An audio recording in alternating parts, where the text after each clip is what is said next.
Dilansir dari tribunnews.com, pihak Vanessa Kong keberatan setelah jadi tersangka kasus Binomo. Kuasa hukum Brian Praneda mengajukan permohonan penundaan pemeriksaan. Brian mengungkapkan pengajuan tersebut karena kliennya sedang mengumpulkan bukti-bukti. Di antaranya mulai dari transaksi keuangan dengan Intrakens hingga barang-barang pemberian. Sang kuasa hukum juga sedang mempersiapkan dokumen untuk mengajukan pembelaan. Brian menjelaskan Vanessa Kong keberatan karena tidak merasa seperti yang disangkakan penyidik. Ia dan sang papa disebut menerima aliran dana serta membantu pengalihan uang hasil tindak pidana. Sedang jalin hubungan asmara, Vanessa Kong merasa sah-sah saja dibelikan barang oleh Intrakens. Lantas, Vanessa Kong dan sang papa Rudianti Pei bakal diperiksa sebagai tersangka minggu depan. Melalui Instastory, Vanessa Kong justru menyenggol mantan pacar Intrakens, Sushen Regina.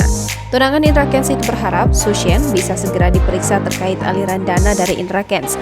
Bahkan ia meminta agar pihak kepolisian membongkar seluruh transaksi di rekening Sushen.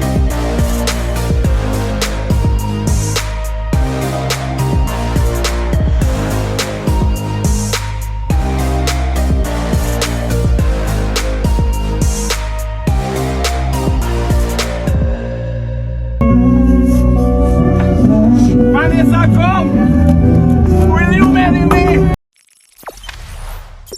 Jangan lupa subscribe, share, komen, dan like ya!